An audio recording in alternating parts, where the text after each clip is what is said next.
दोस्तों, तो जैसा कि पिछले एपिसोड में हमने देखा कि किन्यू अपना लेवल ब्रेक थ्रू करके लो लेवल का एक सेलेस्टियल गॉड बन चुका था। साथ ही साथ उसने बहुत सारे पावरफुल गॉड्स को अपना गुलाम भी बना लिया है। तभी अचानक वहाँ पर कैप्टन हुआंग जिंग आ चुकी थी, जो कि हुआंगफू फैमिली की प्रिंसेस है।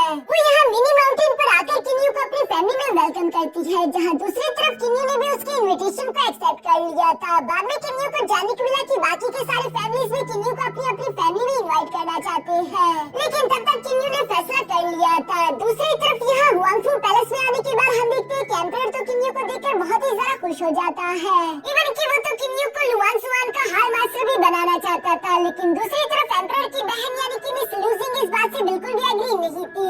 वो चाहती थी कि उसके डिसाइपल सुयू ही अगली लुआनसुआन हाल मास्टर बने, और इसलिए उसने यहाँ पर एक कंपटीशन का प्रस्ताव रखा, जिस कंपटीशन के विनर को ही ये पोस्ट मिलेगी। किन्यू को इस बात से कोई भी फर्क नहीं पड़ता था। बाहर की तरफ हम देखते हैं कि यहाँ मिस लुआन सिंह की और भी कोई डिसाइपल्स किन्यू को परेशान करने की कोशिश कर रहे थे, लेकिन सेबल और मिस्टर क्यू ने यहाँ पर वक्त रहते उन लड़कियों को मजा चखा दिया। तभी अचानक वहाँ पर एक अनजान लड़की भी आ चुकी थी। अब आगे तो नेक्स्ट एपिसोड की शुरुआत यहाँ उसी अनजान लड़की से होती है, जो कि यहाँ पर आते हुए कह रही थी कि ये सब क्या चल रहा है। असल में ये अनजान लड़की कोई और नहीं बल्कि मिस लूसिंग की डिसाइपल जुयू है। जिसे देखते वहाँ पर मौजूद वो लड़कियाँ तो काफी सारा घबरा चुकी थी। वो सिस्टर जुयू से कहती है कि हम तो बस, इससे पहले कि ये लड़कियाँ कुछ भी कह पाती वो इन पर गुस्सा करते हुए फौरन इन्हें खामोश होने के लिए बोलती है। साथ ही साथ वो सामने की तरफ आते हुए दोनों प्रिंसेस को ग्रीट करने लगी।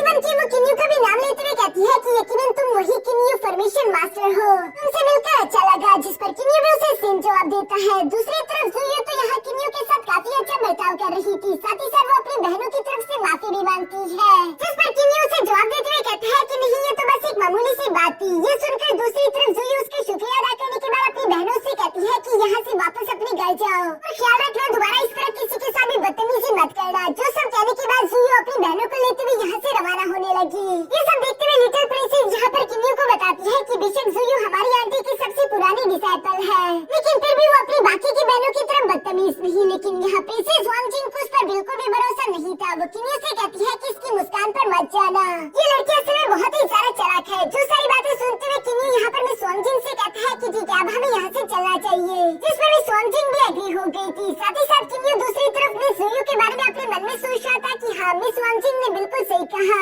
मुझे जरा सावधानी के साथ कदम उठाने होंगे। और ये सब देखकर ऐसा लगता नहीं कि आने वाला कॉम्पिटिशन मेरे लिए आसान होने वाला है। इसके बाद नेक्स्ट सीन में हम देखते हैं जहाँ प्रिंसेस हुआंग जिंग किन्यू को लेकर अपने साथ एक लियून मेंशन आ चुकी थी, जहाँ पर किन्यू स्टे करेगा। किन्यू को भी ये मेंशन काफी सारा पसंद आया, लेकिन मिस हुआंग जिंग किन्यू को बता रही थी कि फिलहाल यहाँ पर ज्यादा सर्वेंट्स नहीं है। बेशक मैंने सारी सफाइयाँ तो करवा दी, लेकिन जल्दी मैं तुम्हारे लिए और ज्यादा सर्वेंट्स यहाँ पर भिजवा दूंगी। जो सुनकर किन्यू जवाब देते हुए कहता है कि नहीं, मुझे सर्वेंट्स की कोई जरूरत नहीं, मेरे पास अपने है। ये सुनकर तो लिटिल प्रिंसेस सरप्राइज होते हुए किन्यू से कहती है, लेकिन तुम्हारे पास सिर्फ 2 ही सर्वेंट है और 2 सर्वेंट से इतने बड़े लियून मेंशन को तुम नहीं संभाल पाओगे। इस पर किन्यू उसकी गलतफहमी दूर करते हुए कहता है कि मेरे पास कई 100 सर्वेंट्स मौजूद है, जो कि मेरी स्पेस आर्टिफैक्ट के अंदर है, तुम मेरी फिक्र मत करो। मिस हुआंग जिंग भी किन्यू की बातें सुनने के बाद कहती है कि ठीक है, अगर यही है फिर तुम आराम करो, अब हम यहाँ से चलते हैं। जो कहते हैं मिस हुआंग जिंग अभी यहाँ से जा रही थी, जबकि दूसरी तरफ लिटिल प्रिंसेस भी जाने से पहले किन्यू से कहती है कि अच्छे से मेहनत करना और कंपटीशन को तुम ही जीतना। यहाँ ये दोनों प्रिंसेस किन्यू को बेस्ट ऑफ लक कहने के बाद यहाँ से जा चुकी थी, जिसके बाद हम देखते हैं कि किन्यू ने फौरन से अपने बटरफ्लाई को बाहर की तरफ बुला लिया था, जिनसे किन्यू कह रहा था कि सो गॉड्स को इस लियून मेंशन की जिम्मेदारी दे दे ताकि वो इसे संभालने का काम करे। जबकि वो खुद सेबल से कहता है कि सेबल तुम मेरे साथ आओ, मुझे तुमसे तुम्हारे स्पेयर टेक्निक के बारे में कुछ बात करनी है। जो सब कहते हुए किन्यू सेबल को अपने साथ साइड पर ले आया था, और साथ ही साथ वो सेबल से सवाल करते हुए कहता है कि आखिर तुम्हारी ये किस तरह की स्पेयर टेक्निक है, मैंने आज तक ऐसी टेक्निक पहले कभी नहीं देखी। जिस पर दूसरी तरफ सेबल भी बताता है कि हाँ, इस टेक्निक के बारे में मैंने खुद भी कहीं पर पढ़ा या फिर देखा नहीं है। और क्या आप तो जानते ही है कि मैं जैंगलन आर्टिफैक्ट के अंदर कई 100 साल से लगातार अपनी स्पेयर टेक्निक्स को प्रैक्टिस करने की कोशिश कर रहा था। अचानक से एक दिन मैं अपने फ्लो स्टेट के अंदर चला गया, जहाँ प्रैक्टिस करते हुए मुझे अजीब से सेंसेशन महसूस हो रही थी, और मुझे धीरे धीरे समझ आने लगा कि मेरी इस टेक्निक के साथ स्पेस और टाइम का कोई न कोई रिश्ता जरूर है, जो बाद में मैं और ज्यादा बेहतर कर पाया। और इस तरह से मेरी ये न्यू टेक्निक क्रिएट हुई, जिसे मैं स्ट्रीम स्पेयर टेक्निक का नाम देता हूँ। इस टेक्निक का इस्तेमाल करते हुए मैं अपने आसपास के कुछ एरिया तक का टाइम मैनिपुलेट कर सकता हूँ। जो सुनकर तो किन्यू हैरान हो गया, क्योंकि ये लॉ ऑफ टाइम था, और लॉ ऑफ टाइम को गॉड किंग लेवल के वॉरियर्स ही सिर्फ आसानी के साथ सीख सकते हैं, उनसे नीचे के कल्टिवेटर्स के लिए सीखना ये लगभग नामुमकिन जैसा है। इसलिए किन्यू यहाँ पर सेबल से कह रहा था कि अपनी स्ट्रीम स्पेयर टेक्निक को नॉर्मल इस्तेमाल करने से पहले और जरा अच्छे से सीख लो। साथ ही साथ किसी गॉड किंग कल्टीवेटर के सामने सिग्नी का इस्तेमाल मत करना। अगर लोगों को पता चल गया कि तुम लाव फैन को कंट्रोल कर सकते हो तो तुम्हारे लिए काफी सारी मुश्किलें क्रिएट हो जाएगी। इसके बाद ये सब कहते हुए किन्यू सेबल को वापस से जंगलन आर्टिफैक्ट में कल्टीवेशन करने के लिए भेज देता है, जबकि साथ ही साथ खुद भी किन्यू जंगलन रैम आर्टिफैक्ट के अंदर आ चुका था ताकि वो अपने गोल्डन बाल और साथ ही साथ 9 मून लोटस फ्लावर दोनों को रिफाइन करके अपना क्लोन बना सके। यहाँ ये 9 मून लोटस फ्लावर उस गोल्डन बाल की वजह से काफी ट्रांसफॉर्म हो चुका था, इसलिए किन्यू ने जैसे ही उस लोटस फ्लावर को टच करने की कोशिश की अचानक से उसका हाथ फ्रीज हो गया। इवन की आइस एनर्जी उसके सोल तक पहुंच गई थी, लेकिन किन्यू अपनी पावर का इस्तेमाल करते हुए खुद को बचा लेता है। साथ ही साथ वो बहुत ही ज्यादा सरप्राइज दिखाई दे रहा था। वो अपने 9 मून लोटस फ्लावर की तरफ देखते हुए कहता है कि इस आर्टिफैक्ट के अंदर तो मेरी उम्मीद से भी ज्यादा पावरफुल क्लोन तैयार हो गया, जिसे रिफाइन करने का वक्त आ चुका है। और यही सोचते हुए किन्यू ने अपने 2 खून के कतरे निकालते हुए आर्टिफैक्ट्स के अंदर डालना शुरू कर दिए। साथ ही साथ वो यहाँ पर अपने क्यानकुन वर्ड की एनर्जी का भी इस्तेमाल कर रहा था अपनी इस 9 मून लोटस फ्लावर और गोल्डन बाल दोनों को रिफाइन करने के लिए, जो प्रोसेस कई सालों तक लगातार यहाँ जंगलन आर्टिफैक्ट के अंदर चलता रहा। अचानक ही उस आर्टिफैक्ट के अंदर से बहुत ही तेज एनर्जी निकलती हुई आसमान को जाकर हिट करती है, जिसके साथ ही आखिरकार किन्यू का क्लोन तैयार हो गया था। इस क्लोन को देखते हुए किन्यू खुश होकर कहता है कि आखिरकार मेरी रिफाइनिंग कंप्लीट हो गई। ये सब सोचते हुए किन्यू भी धीरे धीरे से यहाँ पे क्लोन की तरफ बढ़ने लगा, जिसे देखते हुए किन्यू खुश होकर अपने मन में कह रहा था कि ये तो बिल्कुल मेरी तरह दिखता है। लेकिन उस क्लोन की पावर चेक करने के लिए जैसे यहाँ पर किन्यू ने उसे जगाया, तभी अचानक हम देखते हैं कि उस क्लोन की बॉडी से काफी ज्यादा टेरिफाइंग कोल्ड एनर्जी चारों तरफ फैल गई। जिस खतरनाक कोल्ड एनर्जी को महसूस करते हुए किन्यू अपने मन में खुश होते हुए कहता है कि ये तो काफी सारा पावरफुल निकला और यकीनन इसको ये कोल्ड एनर्जी एट्रिब्यूट उसके गोल्डन बाल से मिला होगा। ये सब बताने के साथ साथ किन्यू ये भी बताता है कि ये क्लोन पूरी तरीके से इमोर्टल है, इसे कभी भी मारा नहीं जा सकता। जब तक मैं जिंदा हूँ इस क्लोन को जितनी मर्जी बार खत्म कर दिया जाए, ये मेरी एनर्जी का इस्तेमाल करते हुए दोबारा से जुड़ जाएगा। इवन की गॉड किंग लेवल का वॉरियर भी इसे खत्म नहीं कर सकता। इसलिए आने वाले फ्यूचर में ये क्लोन किन्यू के लिए काफी सारा फायदे में साबित होगा। जो सब सोचते हुए किन्यू ने फौरन से अपने सोल का एक छोटा सा टुकड़ा निकालते हुए इस क्लोन की बॉडी में ट्रांसफर कर दिया, जिसकी वजह से इस क्लोन और किन्यू दोनों की कल्टीवेशन एक दूसरे के साथ शेयर होती रहेगी और दोनों ही धीरे धीरे होकर ताकतवर होते रहेंगे। ये किन्यू के लिए एक और ज्यादा बेनिफिट है, वो आसानी के साथ बाहर घूम सकता है, जबकि पीछे की तरफ ये क्लोन बैठकर स्पेस फ्लैग को समझने की कोशिश करेगा और साथ ही साथ अपनी कल्टीवेशन को इम्प्रूव करेगा। ये सब सोचते हुए किन्यू खुश होते हुए अपने मन में कह रहा था कि अब मैं इस क्लोन का इस्तेमाल करते हुए अपनी कल्टीवेशन को दुगनी रफ्तार के साथ कर सकता हूँ। इसके बाद नेक्स्ट सीन में हम देखते हैं जहाँ किन्यू बाहर की तरफ आकर अपने मेंशन में बैठते हुए जंगलन आर्टिफैक्ट के 3rd फ्लोर को अनलॉक करने की कोशिश कर रहा था, लेकिन वो इसमें कामयाब नहीं हो पाता क्योंकि किन्यू की एनर्जी अभी भी कन्वर्ट होकर डिवाइन एनर्जी में ट्रांसफॉर्म नहीं हुई। और जब तक किन्यू की सोल एनर्जी डिवाइन एनर्जी में ट्रांसफॉर्म ना हो जाए तब तक वो अपनी जंगलन आर्टिफैक्ट के 3rd फ्लोर को अनलॉक नहीं कर सकता। जो सब सोचने के बाद किन्यू अब कंपटीशन की फिक्र करते हुए फौरन से बटलरफुट को बाहर की तरफ बुला लेता है, जहाँ वो बटलरफुट से कह रहा था कि आने वाला कंपटीशन 5 महीनों बाद होगा और मेरे पास अभी पार्टिसिपेंट नहीं है। सेबल को वो फाइट नहीं करवाना चाहता था क्योंकि किन्यू को डर था कि कोई सेबल की स्ट्रीम स्पेयर टेक्निक को देखकर समझ लेगा और ये सेबल के लिए अच्छा नहीं है। जो सारी बातें दूसरी तरफ मिस्टर क्यू भी समझ गया था, वो किन्यू को बताता है कि कोई फिक्र वाली बात नहीं, आप तो जानते हैं कि ब्लैक ड्रैगन जो आपका गुलाम है वो भी एक मिडिल लेवल का सेलेस्टियल गॉड है। आप उसे कंपटीशन में हिस्सा लेने के लिए कह सकते हैं, जबकि लो लेवल सेलेस्टियल गॉड की तरफ से कैंकी लड़ सकता है। किन्यू को यहाँ पर मिस्टर क्यू का ये मशवरा काफी सारा अच्छा लगा, इसलिए वो फौरन उन लोगों को बाहर बुलवा लेता है, जहाँ पर हम देखते हैं कि ब्लैक ड्रैगन, कैंकी और साथ ही साथ ये डोंग तीनों बाहर की तरफ आ चुके थे। जो तीनों बाहर की तरफ आते ही किन्यू को अपना मास्टर कहकर उसे ग्रीट करते हैं। दूसरी तरफ किन्यू भी यहाँ पर टेंचुई से सवाल करते हुए पूछता है कि अब तुम्हारे जख्म कैसे हैं, जिस पर टेंचुई ने किन्यू को जवाब दिया कि जंगलन आर्टिफैक्ट के अंदर से 10 साल तक कल्टीवेशन करने से मैंने अपने सारे के सारे जख्मों को पूरी तरीके से रिकवर कर लिया। जो सब सुनकर किन्यू जवाब देते हुए कहता है कि चलो ये तो अच्छा हुआ, अब अपने लिए एक वेपन सेलेक्ट कर लो। मैं चाहता हूँ कि तुम अपनी कल्टीवेशन करते हुए खुद को और ज्यादा ताकतवर बनाओ और आने वाले फ्यूचर कंपटीशन में मेरे लिए फाइट करो। ये कहते ही किन्यू ने वहाँ पर फौरन 4 हाई ग्रेड के सेलेस्टियल स्वॉर्ड बाहर की तरफ निकालते हुए यहाँ टेंचुई के सामने पेश कर दिए थे। यहाँ पर इन चारों टॉप ग्रेड के सेलेस्टियल स्वॉर्ड्स को देखते ही टेंचुई और वहाँ पर मौजूद बाकी के सब लोगों का मुंह खुला की खुला रह गया था।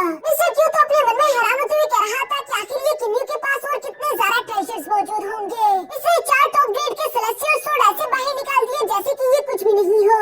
इवन कि एक नॉर्मल गॉड किंग लेवल के कल्टीवेटर के पास भी इतने हाई ग्रेड के सेलेस्टियल स्वॉर्ड्स नहीं हो सकते। किन्यू भी दूसरी तरफ यहाँ टेंचुई से कहता है कि मैं तुम्हें अपने एक खास आदमी बनाना चाहता हूँ, उसके लिए तुम्हें इनाम तो देना ही होगा। जो सुनते ही टेंचुई ने फौरन से वहाँ पर एक रेड कलर की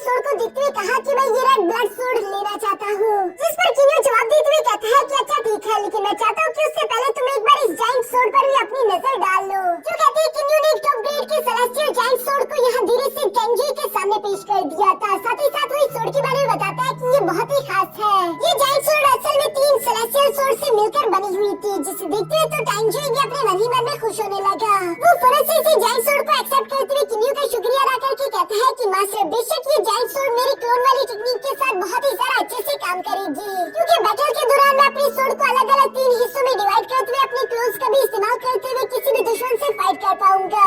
और साथ ही साथ वो किन्यू को अपनी वफादारी साबित करने के लिए कहता है कि मास्टर आज से मैं दुगनी मेहनत करूंगा और आपके लिए इस कॉम्पिटिशन को हर हाल में जीत कर रहूंगा। जो सुनकर तो किन्यू को भी काफी अच्छा लगा। इसके बाद हम देखते हैं कि किन्यू ने कैंकी और साथ ही साथ यीगोंग को भी एक सेलेस्टियल वेपन दे दिया था, जिन दोनों से वो कहता है कि तुम दोनों जेंगलिन आर्टिफैक्ट में जाकर फाइट करो और विनर मेरे पास आए, वही मेरी तरफ से कंपटीशन में हिस्सा लेने वाला है। जिस पर तो कैंकी और यीगोंग दोनों को ही कोई एतराज नहीं था और वो अपने मास्टर की बात मानते हुए फौरन से जेंगलिन आर्टिफैक्ट में चले गए थे। इसके बाद हमें 6 महीने बाद का सीन दिखाया जाता है, जहाँ लुआन सुआन हाल मास्टर बनने के लिए कंपटीशन किया जाने वाला था। सब लोग इस कंपटीशन को लेकर बहुत ही ज्यादा एक्साइटेड थे, जिनमें से पहला कैंडिडेट था कैप्टन डोंग हू, दूसरी कैंडिडेट में सुई और तीसरी candidate the grand formation master team you. इन तीनों टीम्स को धीरे धीरे अरीना की तरफ बढ़ता हुआ देखकर सब लोग आपस में यही बातें कर रहे थे कि कौन अगला लुआन सुआन हाल मास्टर बनेगा। तभी अचानक वहाँ पर वांगफू फैमिली का एम्परर अपनी बीवी और साथ ही साथ अपने बेटे के साथ यहाँ पर पहुँच जाता है। इसके साथ ही हम देखते हैं कि एम्परर ने सब लोगों के सामने अनाउंसमेंट करना शुरू कर दी थी। वो बताती है कि सारे के सारे कैंडिडेट्स चुके अरीना में आ चुके। सबसे पहले वो डोंग हू को इंट्रोड्यूस करवाते हुए बताते हैं कि वो टाइशन आर्मी के कैप्टन हैं, जिन्हें आप सब लोग जानते होंगे। दूसरी तरफ है बायू पैलेस की डिसाइपल मिस सुई और आखिर में आता है great grand formation master team you. यहाँ ये 3 बेहतरीन वॉरियर और उनकी टीम आपस में फाइट करेगी। इस कंपटीशन में टोटल 3 राउंड्स होंगे, जिनमें से जो भी टीम 2 राउंड्स को जीतेगी उन्हीं के लीडर को अगला लुआन सुआन हाल मास्टर सेलेक्ट किया जाएगा। यहाँ एम्परर की ये सारे अनाउंसमेंट्स करने के साथ ही हम देखते हैं कि तभी अचानक इस कंपटीशन का होस्ट भी सामने की तरफ आकर फौरन से इस कंपटीशन को शुरू करवा देता है, जहाँ सबसे पहले फाइट होने वाली थी मिस जुई और साथ ही साथ किन्यू के लोग ग्रेट सेलेस्टियल गॉड्स की, जिसके लिए हम देखते हैं कि मिस जुई की टीम से एक बहुत ही खूबसूरत लड़की तेजी के साथ जमकर तो फौरन से अरीना में आ चुकी थी और वो एक लो लेवल सेलेस्टियल गॉड है, लेकिन इसके बावजूद भी किन्यू ने महसूस किया कि उसकी पावर काफी ज्यादा थी। किन्यू को इस तरह से परेशान होते हुए देखकर कैंकी जवाब देते हुए कहता है कि मास्टर आपको परेशान होने की कोई जरूरत नहीं, इस लड़की को तो मैं सिर्फ एक ही हाथ से संभाल लूंगा। जो सुनकर किन्यू भी जवाब देते हुए कहता है कि अच्छा ठीक है, लेकिन अपना ख्याल रखना। ये सुनते कैंकी ने फौरन से अरीना में जंप कर दिया, जहाँ वो अपने सेलेस्टियल एक्स को उस लड़की की तरफ तानते हुए कहता है कि छोटी बच्ची अभी भी तुम्हारे पास वक्त है, हार मान लो। लेकिन दूसरी तरफ हम देखते हैं कि वो लड़की भी हार नहीं मानती, बल्कि उल्टा उसने कैंकी को और सारा गुस्सा दिला दिया था। साथ ही साथ हम देखते हैं कि उसके हाथ में भी एक सेलेस्टियल सोर्ड है, जो सेलेस्टियल सोर्ड असल में वांगफू फैमिली की स्पिरिट ट्रेजर का एक हिस्सा था, जहाँ वो लड़की से सोर्ड को चाबुक की तरह इस्तेमाल करते हुए काफी आसानी के साथ कैंकी के हमले को ब्लॉक कर देती है। साथ ही साथ उसने अपने चाबुक का इस्तेमाल करते हुए कैंकी को काफी बुरी तरीके से इंजर्ड कर दिया, फौरन से जकड़ लिया। कैंकी को हराने में इस लड़की को जरा सी भी मुश्किल नहीं आई, जो देखकर किन्यू के सुपरनेट्स तो काफी सारा सरप्राइज हो गए थे। मगर किन्यू को ज्यादा शौक नहीं लगता, क्योंकि वो पहले से ही जानता था कि ये लड़की बेशक लगे लो ग्रेट सेलेस्टियल गॉड रही है, लेकिन इसकी ताकत यहाँ कैंकी से ज्यादा थी। अब किन्यू को साथ ही साथ इस बात का भी एहसास हो गया था कि मिस जुई काफी सारा चालाक है, मुझे उसके साथ जरा संभल कर रहना होगा, वो जो दिखती है वो बिल्कुल है नहीं। अभी अचानक वहाँ के होस्ट ने भी अनाउंसमेंट कर दी थी कि इस फर्स्ट राउंड की विनर है मिस जुई की टीम। अब सेकंड राउंड की बारी होगी, जिस राउंड में इंटरमीडिएट लेवल सेलेस्टियल गॉड्स आपस में फाइट करेंगे। यहीं पर पास में मौजूद वांगफू फैमिली का एम्परर यहाँ पर अपनी बहन मिस लूजिंग से सवाल करते पूछ रहा था कि आखिर तुमने हमारे ट्रेजर में से ये सेलेस्टियल सोर्ड्स अपने डिसाइपल्स को क्यों दिए। जिस पर मिस लूजिंग जवाब देते हुए कहती है कि ये बस उन्होंने उधार लिए हैं, वो आपको जरूर वापस कर देंगे और आप इस बात की फिक्र ना करें, बल्कि ये सोचे कि आखिर किन्यू के पास हाई ग्रेड के सेलेस्टियल सोर्ड्स और वेपन्स कहाँ से आए। जिस पर एम्परर जवाब देते हुए कहता है कि किसी भी टॉप ग्रेड के सेलेस्टियल सोर्ड या फिर वेपन को बनाने के लिए एक वेपन फोर्जर को हमेशा फॉर्मेशन मास्टर होना जरूरी है। और जैसा कि हम जानते हैं कि किन्यू कितना सारा बेहतरीन फॉर्मेशन मास्टर है, तो जिसने भी किन्यू को फॉर्मेशन मास्टर बनने की ट्रेनिंग दी होगी, यकीनन उसने ये वेपन्स भी फोर्ज किए होंगे। तो ये बिल्कुल नॉर्मल है, ज्यादा सोचने की कोई जरूरत नहीं। चलो अब सेकंड राउंड शुरू हो गया, तो उस पर ध्यान दो। जो कहते हैं सीन शिफ्ट होकर नीचे की तरफ अरीना में आ जाता है। यहाँ पर हम देखते हैं कि मिस जुई की टीम से एक लड़की जोंगटियान आगे आ चुकी थी, जिसका मुकाबला करने के लिए तेंजी अपने स्पीयर को लेकर तैयार खड़ा था। वो यहाँ पीछे की तरफ पलट कर किन्यू को जवाब देते हुए कहता है कि मास्टर, चाहे इस लड़की के पास वांगफू फैमिली का स्पिरिट ट्रेजर हो या फिर नहीं, फिर भी मैं आपके लिए यकीनन इस राउंड को हर हाल में जीत कर रहूंगा, चाहे तो उसके लिए मुझे अपने कितने ही क्लोज की कुर्बानी क्यों ना देनी पड़े, लेकिन मैं किसी भी कीमत में हार नहीं मानने वाला। यहाँ तेंजी को इस तरह की बातें करते हुए देखकर दूसरी तरफ वो लड़की जोंगटियान धीरे से आगे की तरफ बढ़ते फौरन अपने स्पिरिचुअल सोर्ड को बाहर की तरफ निकाल कर कहती है कि मुझे माफ कर देना, लेकिन तुम आज के दिन मेरे इस मैजिकल सोर्ड से बच नहीं पाओगे। और ये कहते उसने तेजी के साथ आगे की तरफ बढ़ते फौरन तेंजी पर हमला करना शुरू कर दिया। इस लड़की के हाथ में भी अपने वांगफू फैमिली के टॉप ग्रेड सेलेस्टियल सोर्ड को देखते हुए एम्परर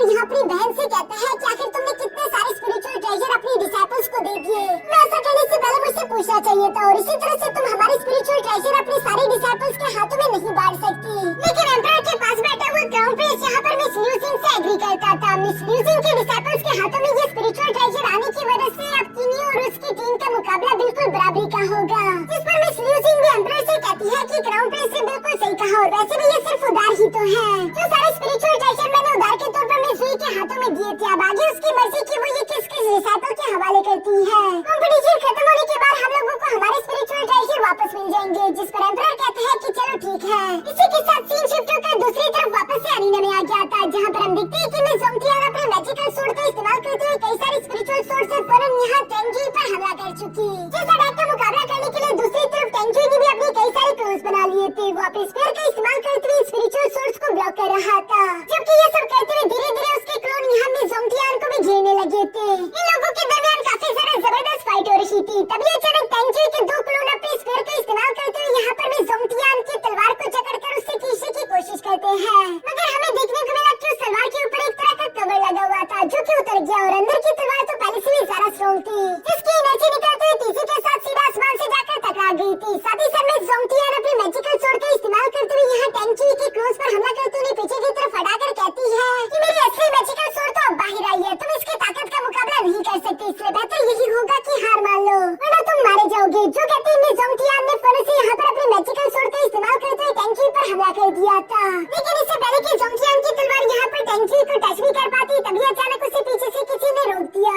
जो कि असली टेंजी था, उसने अपनी चाबुक का इस्तेमाल करते हुए ज़ोंगटियान को जकड़ लिया था। साथ ही साथ वो ज़ोंगटियान से कहता है कि आखिर तुम मेरे क्लोन को क्यों मारना चाहती हो, अगर मारना ही है तो मुझे मारो, उसके बाद ही कॉम्पिटिशन खत्म हो पाएगा। जो सुनकर मिस ज़ोंगटियान गुस्सा होते हुए खुद को छुड़ाकर दोबारा से यहाँ टेंजी की तरफ बढ़ने लगी। ये देखकर दूसरी तरफ टेंजी ने भी इस बार किनियो के दिए हुए उस जायंट सोर्ड को फौरन से बाहर की तरफ निकाल लिया था, जिसके सिर्फ एक ही अटैक का इस्तेमाल करते हुए यहाँ वो ज़ोंगटियान को पीछे की तरफ धकेल देता है। लेकिन मिस ज़ोंगटियान कैसे तैसे खुद को संभालते हुए एक बार फिर से आगे जाकर टेंजी से टकराने लगी। इन दोनों के सेलेस्टियल सोर्ड एक दूसरे से टकरा रहे थे, जहाँ टकराव के दरमियान ही टेंजी कहता है कि ये टॉप ग्रेड का सेलेस्टियल सोर्ड मुझे मेरे मास्टर की तरफ से मिला, इसका कर्ज चुकाने के लिए तो मैं बिल्कुल भी नहीं हारने वाला। जो कहते यहाँ पर टेंजी के दो क्लोन से फौरन से आगे की तरफ बढ़ते हुए ज़ोंगटियान पर हमला करने लगे और इन तीनों ने ही अपने सेलेस्टियल सोर्ड का इस्तेमाल करते हुए यहाँ ज़ोंगटियान पर काफी बड़े अटैक चल दिए थे, जिन अटैक के कारण ज़ोंगटियान के हाथ से उसकी मैजिकल सोर्ड नीचे गिर चुकी थी। जो देखकर ज़ोंगटियान तो काफी सारा घबरा जाती है। दूसरी तरफ टेंजी ने भी अपनी तलवार को यहाँ उसकी गर्दन पर तान दिया था। साथ ही साथ वो ज़ोंगटियान से कहता है कि अगर तुमने सिर्फ एक कदम नहीं उठाया तो मुझे माफ कर देना, लेकिन मैं तुम्हें अपने मास्टर के लिए जान से मार दूंगा। यहाँ पर ज़ोंगटियान के चेहरे पर ये खौफ देखकर फौरन से मिस जुई यहाँ पर आवाज देते हुए कहती है कि हम हार एक्सेप्ट करते हैं। जो सुनकर कंपटीशन होस्ट ने भी यहाँ पर अनाउंसमेंट कर दी थी कि सेकंड राउंड की विनर है किनियो और उसकी टीम। जो सुनकर तो टेंजी भी खुश हो गया। अब इसके बाद थर्ड राउंड में फाइट करने के लिए हम देखते हैं कि मिस जुई तेजी के साथ टेलीपोर्ट होकर फौरन से यहाँ अरीना में आ चुकी थी और उसका मुकाबला करने के लिए दूसरी तरफ किनियो भी यहाँ अरीना में जंप कर देता है। अब यहाँ ये फाइनल राउंड होगा, जिस राउंड में जो भी विनर होगा उसी की टीम कैप्टन बॉन्ग हू की टीम के साथ फाइट करेगी। सबसे पहले अरीना में आने के बाद हम देखते हैं कि किनियो और मिस जुई दोनों एक दूसरे को ग्रीट करते हैं। तभी अचानक यहाँ पर होस्ट ने भी इस कॉम्पिटिशन को शुरू करवा दिया। जहाँ थर्ड राउंड की शुरू होती है हम देखते हैं कि किनियो फौरन अपने पास से कुछ क्रिस्टल्स निकालते हुए इस अरीना में एक क्यानकुन फॉर्मेशन बिछाना शुरू कर देता है। जो क्यानकुन वर्ड एक अलग ही दुनिया की तरह काम करता था, वहाँ के स्पेस लॉ अलग थे, इसलिए किनियो उस जगह को अच्छे से मैनिपुलेट और कंट्रोल कर सकता है। जो देखकर तो मिस ल्यूजिंग, एम्परर और इवन की क्राउन प्रिंस भी किनियो को देखकर काफी सारा सरप्राइज हो गए थे, क्योंकि गॉड किंग के बाद सिर्फ किनियो ही है जो कि इस लेवल पर रहते हुए इस तरह की फॉर्मेशन बना पा रहा है। इसके बाद सीन शिफ्ट होकर दूसरी तरफ किनियो के क्यानकुन वर्ड फॉर्मेशन के अंदर आ गया, जहाँ पर हम देखते हैं कि मिस जुई फौरन अपने दोनों डैगर्स को बाहर की तरफ निकाल चुकी थी, जबकि साथ ही साथ वो चारों तरफ देखते हुए अपने मन में कहती है कि यहाँ के स्पेस लॉ मुझे अलग महसूस हो रहा है। तभी अचानक यहाँ पर उसके सामने किनियो भी आ चुका था, जो कि मिस जुई से कहता है कि मैं जानता हूँ कि उस दिन सिटी में तुमने ही अपने डिसाइपल्स को मुझ पर हमला करने के लिए भेजा था ताकि तुम मेरी ताकत के बारे में जान सको।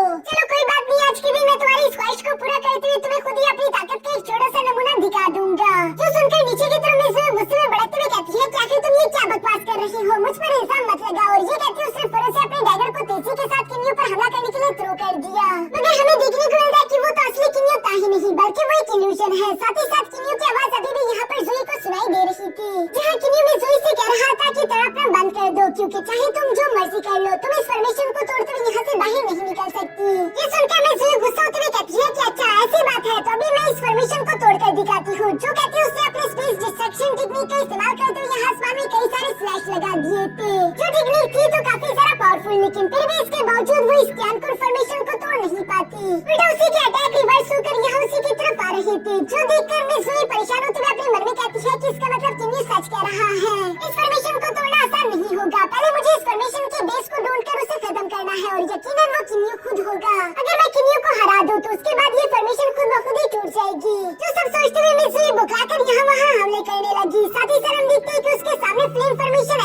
रहे थे, जो कि मिज़ुई को चारों तरफ से घेरने लगे। ये सब देखते हुए मिज़ुई गुस्सा होते हुए किन्यू को आवाज़ें देते हुए कह रही थी, किस तरह से चुप क्यों रही हो? क्या हुआ? क्या तुम्हारे पास एबिलिटीज नहीं मेरा मुकाबला करने के लिए? अगर तुम्हारे पास एबिलिटीज है तो सामने आकर मेरा मुकाबला करो। ये सब कहते हुए मिज़ुई किन्यू को गुस्सा दिलाना चाहती थी, जबकि साथ ही साथ वो अपने दोनों डैगर्स को कंबाइन करते हुए यहाँ सर्कल फॉर्मेशन क्रिएट करते हुए बहुत ही पावरफुल अटैक भी रेडी करने लगी है। ये सब होता हुआ देखकर और साथ ही साथ मिज़ुई की सारी बातें सुनकर फौरन किन्यू भी बाहर की तरफ आ गया। जहाँ बाहर आते ही किन्यू ने कुछ फायर फॉर्मेशन अटैक का इस्तेमाल करते हुए यहाँ मिज़ुई पर हमला करना शुरू कर दिया था, और ये अटैक इतने ज्यादा पावरफुल थे कि वो मिज़ुई को हिट करते हुए नीचे की तरफ गिरा देते हैं। मिज़ुई इस लास्ट अटैक की वजह से काफी बुरी तरीके से इंजर्ड हो चुकी थी, जबकि दूसरी तरफ किन्यू काफी कूल तरीके से धीरे धीरे उसी की तरफ बढ़ता हुआ आ रहा था। मिज़ुई भी तो इसी मौके का तलाश कर रही थी। वो फौरन अपने स्पाइरल ब्लेड को उतारते हुए तेजी के साथ किन्यू पर हमला कर देती है, लेकिन किन्यू उसके हमले को डॉज करते हुए साइड पर हट गया था। साथ ही साथ उसके स्पाइरल ब्लेड को भी एक पोर्टल का इस्तेमाल करते हुए यहाँ से बाहर भेज देता है। इसके बाद हम देखते हैं कि किन्यू खुद ज़ुई के सामने आते हुए कहता है कि चलो भी हार मान लो, क्योंकि चाहे तुम्हें लाखों या फिर करोड़ों साल ही क्यों ना लग जाए, तुम इस फॉर्मेशन से बाहर नहीं निकल पाओगी। जो सुनकर मिज़ुई जवाब देते हुए कहती है कि एक बार मैं तुम्हें जान से मार डालूं, उसके बाद खुद ये फॉर्मेशन टूट जाएगी। ये सुनकर किन्यू ने जवाब दिया कि हाँ तुम सही कह रही हो, अगर फॉर्मेशन के बेस को डिस्ट्रॉय कर दिया जाए तो फॉर्मेशन भी टूट जाती है, लेकिन अफसोस की बात तो यह है कि इस फॉर्मेशन का बेस मैं नहीं हूँ। जो सुनकर मिज़ुई काफी ज्यादा निराश हो जाती है। उसे समझ आ गया था कि किन्यू और उसकी कोई भी बराबरी नहीं है। किन्यू तो इतना ज्यादा पावरफुल है कि वो एक गॉड किंग लेवल के कल्टीवेटर का भी मुकाबला कर पाए, इसलिए वो अपनी हार को एक्सेप्ट करते हुए किन्यू के सामने खड़ी होकर कहती है कि मुझे माफ कर दो, मैंने खुद को कुछ ज्यादा ही ओवर एस्टिमेट कर लिया था। ये सारी बातें सुनते हुए दूसरी तरफ किन्यू भी अपनी टियानकुन फॉर्मेशन को डीएक्टिवेट कर लेता है। जहाँ बाहर की तरफ आती मिज़ुई ने सब लोगों के सामने हार एक्सेप्ट कर ली थी, और इसी के साथ किन्यू इस कंपटीशन का विनर हो गया। अब इसके बाद किन्यू और उसकी टीम का मुकाबला यहाँ पर कैप्टन डोंगहू की टीम के साथ होगा, लेकिन दूसरी तरफ हम देखते हैं कि कैप्टन डोंगहू ने तो किन्यू की फॉर्मेशन को देख लिया था और वो पहले किन्यू से इम्प्रेस हो चुका है, इसलिए वो किन्यू से कहता है कि मैं और मेरी टीम पहले ही हार मानते हैं। जहाँ इसी के साथ हम देखते हैं कि होस्ट ने अनाउंसमेंट कर दिया था कि किन्यू अगला लुआनजुआन हाल मास्टर सेलेक्ट हो गया, जिस पर किन्यू भी यहाँ पर कैप्टन डोंगहू का शुक्रिया अदा कर रहा था, और बाकी के सब लोग भी इस बात को लेकर काफी ज्यादा खुश थे। तभी अचानक एम्परर खड़े होते हुए बताते हैं कि आज के दिन नियति ने हम लोगों को हमारा 4th हाल मास्टर भी दे दिया, इसलिए आज की रात सेलिब्रेशन होगी। जिस जश्न में सारे इम्पोर्टेंट लोगों को बुलाया गया था, रात के टाइम में हमें उसी जश्न का सीन दिखाया जाता है, जहाँ क्राउन प्रिंस किन्यू के पास आकर उसे कांग्रेचुलेशन बोल रहा था। साथ ही साथ वो किन्यू को बताता है कि मैं तुम्हें अपनी तरफ से कुछ गॉड्स की आर्मी देना चाहता हूँ, प्लीज इसे रिजेक्ट मत करना। किन्यू भी इसके लिए क्राउन प्रिंस का शुक्रिया अदा करता है। दूसरी तरफ हम देखते हैं कि क्राउन प्रिंस किन्यू के पास बैठकर उसे बताता है कि अगर पिछले लुआनजुआन हाल मास्टर यहाँ पर मौजूद होते तो आज के दिन तुम्हें देखकर काफी सारा गर्व महसूस होता, वो तो पहले ही नजर में तुम्हें पसंद कर लेते, मुझे पूरे यकीन है। जो सुनकर किन्यू सवाल करते हुए कहता है कि वैसे पिछले हाल मास्टर को हुआ क्या था, इस पर क्राउन प्रिंस बहुत ही अफसोस के साथ जवाब देते हुए बताता है कि आज से 600 ट्रिलियन साल पहले अपर गोल्ड रेल में एक बहुत बड़ी जंग शुरू हो चुकी थी, जिस जंग में 8 फैमिलीज के एम्परर ने हिस्सा लिया, और इस दौरान कई सारे पावरफुल लोग मारे गए। उनमें से एक लुआनजुआन का हाल मास्टर था, और भी कई सारे दर्जनों गॉड किंग लेवल के वॉरियर्स मारे गए। किन्यू को याद आता है कि उसके मिटियोर टीयर की मास्टर यानी कि मिस यू किमी भी उसी जंग के दौरान मारी गई होगी। और यहाँ इसी के साथ हमारा आज का ये एपिसोड यहीं पर खत्म हो गया।